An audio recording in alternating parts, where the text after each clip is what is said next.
Certainly such an assumption defies any common sense, any logic, especially since 2000, when the war, or the heightened war, erupted.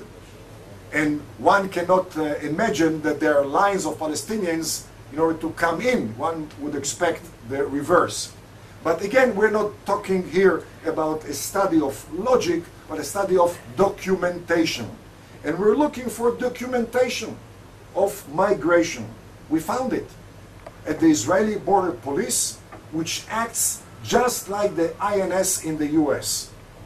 Every day at Ben Gurion Airport, Haifa, Ashdod, Eilat, Taba, international passages along the Jordan River and around Gaza, there is a computerized print produced by the Israeli border police with entries and exits by individuals classified as Israeli residents, Judea Samaria Arabs, Gaza Arabs. We're looking for annual totals. And we found out that not only hasn't there been net migration of even one Arab since 1997 until today, but in fact the average annual net emigration has been substantially above 10,000 annually. 2001, 2003, 10,000 annually. 2004, 12,000. 2005, 16,000 net emigration. 2006 and 2007, 25,000 each net emigration. We also studied the output produced by the Jordanians and the Egyptians between 1950 and 1967. They controlled Gaza and Judea Samaria. And we found out that other than 6 years, between 1950 and December 2007, other than 6 years, every year has been a year, or was a year, of net emigration away from Gaza, Judea, and Samaria.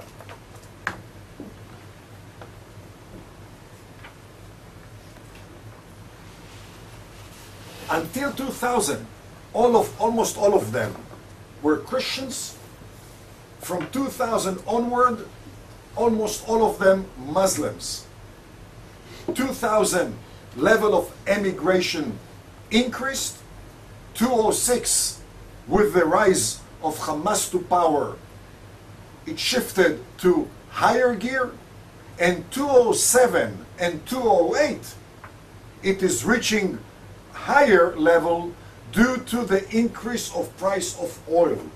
There's always been very direct correlation between the price of oil and the level of emigration. In the 70s, when oil rose, price of oil from $2.50 per barrel, $2.50 to $35, it caused unprecedented rise in emigration to the Persian Gulf, Dubai, Abu Dhabi, and the rest of them. In the 80s, when it went down to $10 per barrel, emigration almost stopped. And today, with the price going up, demand for Palestinians once again is escalated by Dubai, Abu Dhabi, Bahrain, Qatar, and the rest of them.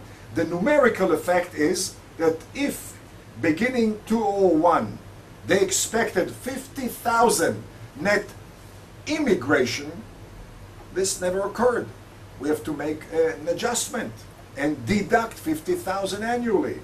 But they also did not factor in net emigration of over 10,000. This also needs to be deducted, hence a total of over 60,000 per year on account of unrealized migration or immigration, in addition to 40,000 deduction a year on account of unrealized birth, in addition to 650,000 on account of irrelevant numbers in the base number. And that's not the whole story, because we also found a document in the Israeli Population Authority, Minister of Interior, November 2003.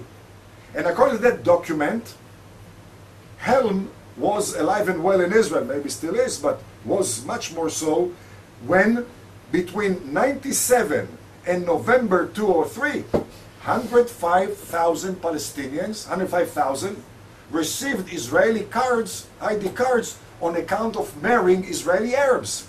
Rather than telling them Mazel Tov, live happily thereafter in Tulkarem or Jenin or Bethlehem, said, no, Mazel Tov, welcome, we'll embrace you, we'll give you Social Security, Israeli car license plate, etc. Those 105,000, just like Jerusalem Arabs bearing Israeli ID cards, is another case of double count, because they're counted as Green Line Arabs, but they're still counted as West Bank Arabs or Gaza Arabs. Here we show our balance or spreadsheet of different accounts from 97 to 207, the birth account, death account, migration abroad and migration to Israel. We show it first and foremost for the sake of transparency.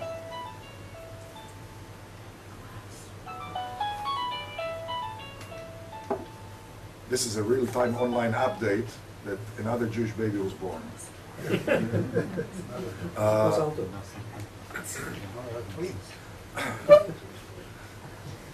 Anyway, we show it for the sake of transparency,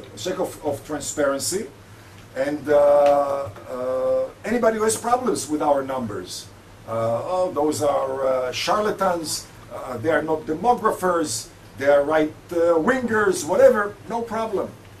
Just tell us which number bothers you, and we'll prove to you that there are no our numbers, and there are no our estimates, and there are no our opinions. Those are documented numbers, mostly by Palestinian agencies. We also show it because neither Professor de la Pergola nor Professor Sofer can produce such a spreadsheet. On a few occasions, I was told, Yoram, you're not a demographer. Demographers do not deal with real numbers anymore. We deal with models. Well, that's the fate of models when they are crashed against the cliffs of reality. In graphic form, it looks much clearer. 204, for instance, the PCBS contended 3.8. But if you deduct the non-occurring birth, the non-realized migration, the double count of Arabs who migrate, who received Israeli ID cards, the double count of Jerusalem Arabs, the count of those who have been for over a year abroad, and the 113,000, you come down or up to 1.3 million Palestinians who are not here, but are counted as if they are here, which means the real number for 204 was 2.5, not 3.8. And that means an over 50% artificial inflation. The real inflation is not in Gaza. 1.1 is the real number rather than 1.4. But the real outrageous inflation or misrepresentation is in Judea Samaria. The real number for 204 was 1.4. Today it's 1.5. They contended in 204 2.4 million, namely 70% inflation, which has shaped the state of mind in Israel, which has instilled more and more fatalism, sense of impotence, and sense of retreat, and sense of doomsday, at least when it comes to demographics.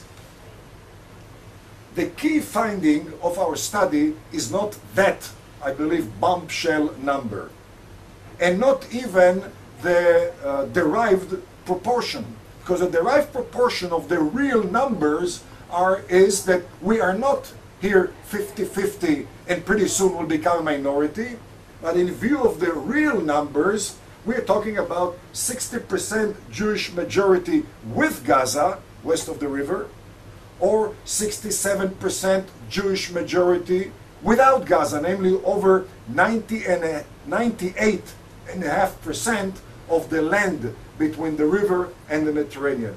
And anybody who says, but even that is too small, even that is unbearable, it's leading us towards a South African scenario in 20 or 50 years, well, we should take a sound perspective. Sound perspective is not now, and is not quarterly report, but sound perspective for a normal nation is 5,100 years back, and 5,100 years into the future.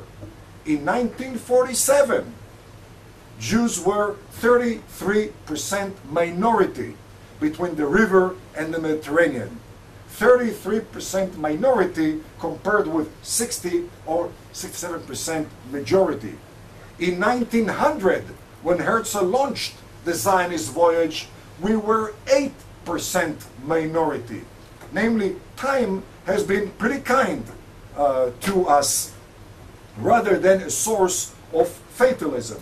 But this again is not the key finding. The key finding is indeed the proclivity, the trend. What is the trend?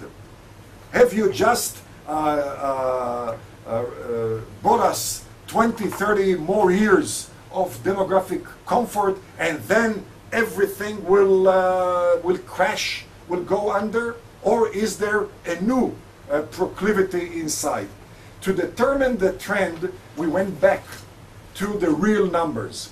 The real numbers of birth and death, international and local migration. And from those real numbers, we established a curve of population growth rate in Judea and Samaria. And I emphasize the order. From the real numbers, we established a curve because the other school of thought, what I call the demographic fatalistic school of thought, does it in reverse. They start with a model, and from the model, they try to convince you that they arrive at real numbers.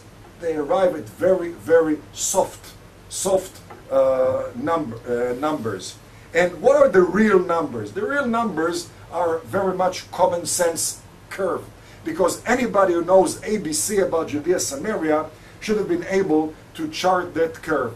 We all know, those who deal with Judea Samaria, that King Hussein did not want population to increase there.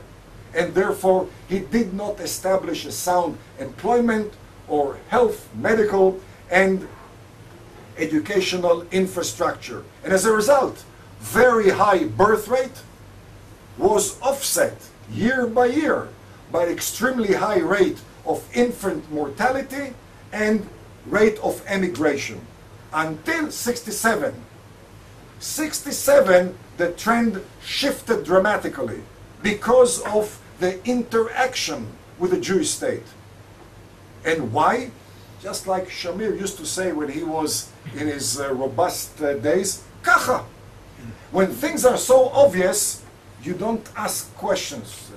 Lo tirtzach. You need to ask why thou shall not murder. Kacha. Why is it kacha here? For a simple reason. Anywhere in the world where a Western society interacts or integrates into a third world society, that curve occurs.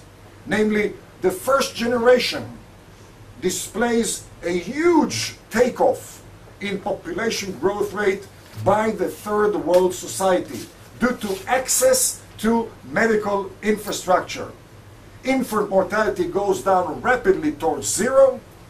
Life expectancy goes up rapidly towards the neighboring Western society. In addition, obviously, employment here, less seek jobs in the Gulf. Schools are open here, less go and seek schooling in Cairo, Beirut, or Amman. Why does it last only for one generation? In contrast with the school of thoughts of demographic fatalism, who basically told us whatever happened will take place. And they basically extrapolated in a linear fashion the first generation into the coming generations. Why doesn't it work like they wanted us to believe and still want us to believe? Because the same forces of modernity, which caused the upward movement, now push the graph, the curve, downward, because every day of extended life expectancy makes the Palestinian population that much of an older society. There are more people in their 60th and the 70th and the 80th and the 90th, and therefore death rate gets higher and higher by the day. But every day the younger women do emulate a bit and more the birth patterns or delivery patterns of the neighboring Western society, and therefore by the day birth rate shrinks. And when the death rate expands and birth rate shrinks, natural increase is reduced rapidly by the day. I should add, in contrast to what we have been told. In addition, we see very particular factors which bring this reality to fruition here in the area. Because we asked ourselves, how could the curve go down so dramatically, almost as dramatically as the curve went up in the previous generation? And the answers we found in the website of the Ministry of Health. First, obviously, emigration away from the area. But secondly, urbanization. In 67, 70% rural. Every child, every newly born helping hand. Today, 60% and growing urban.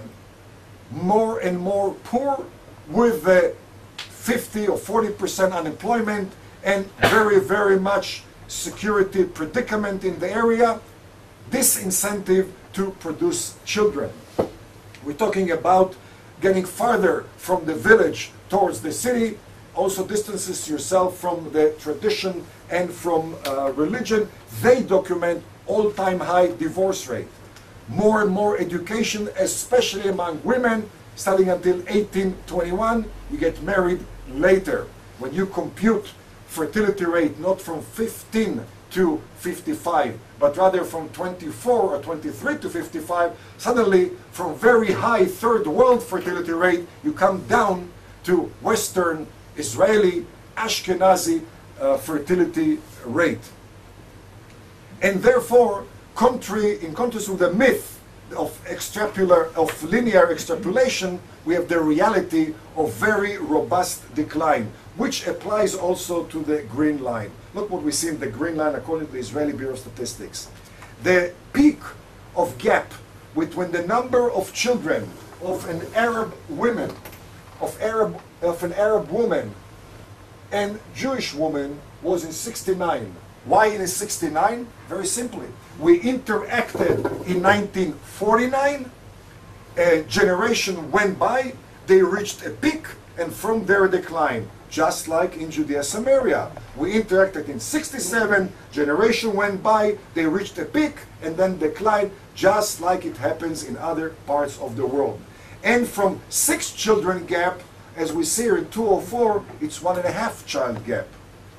But in 2007, we're talking about 0.7 gap. The Arabs go down to 3.5, including Bedouins in the Negev, and the Jews go slowly, creep upward to 2.8.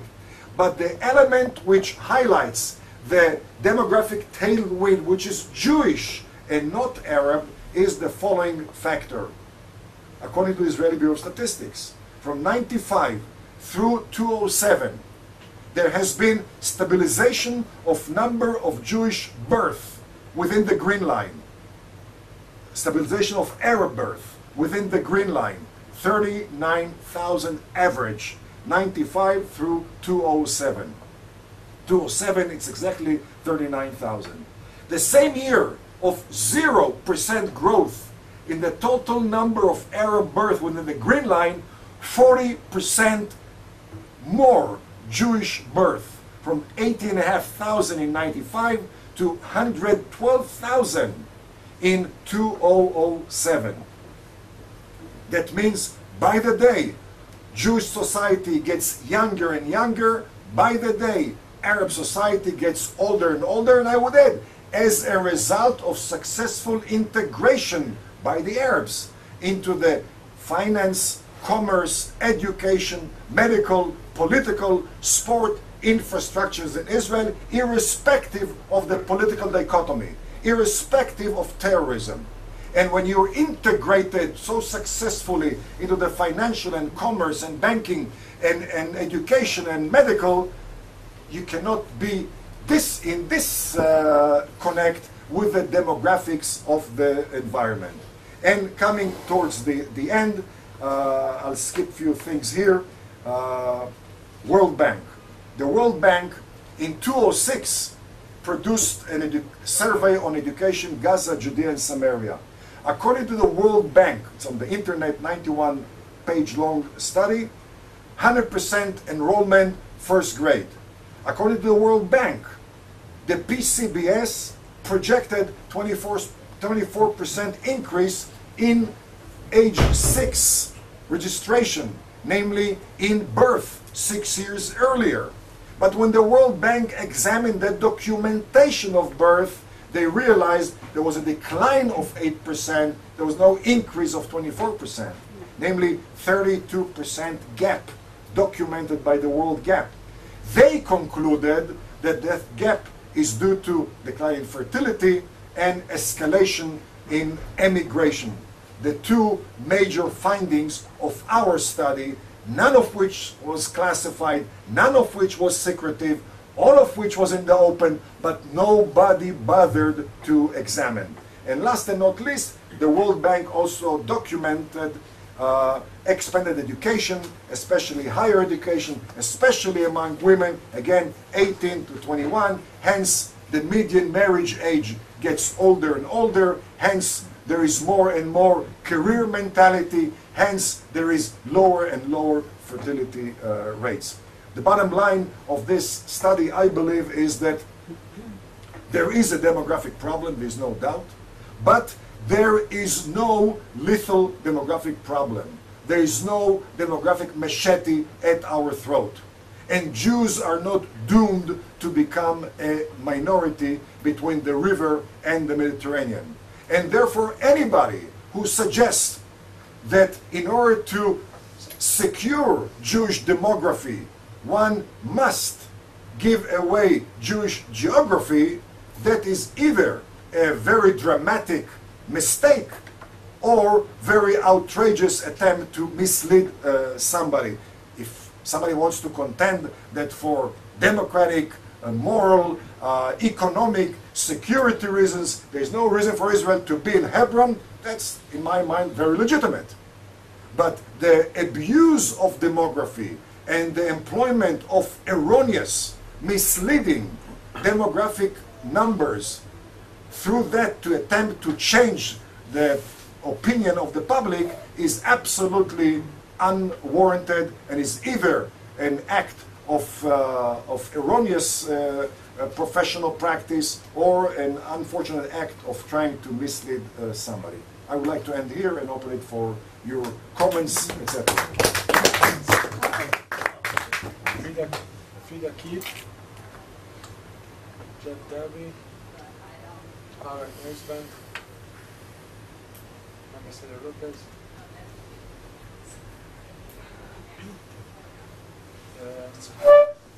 I would suggest to take 4 questions at the same time, then answer I prefer each one. Okay, we have 50 minutes. No, if you can keep your questions short, we would appreciate that.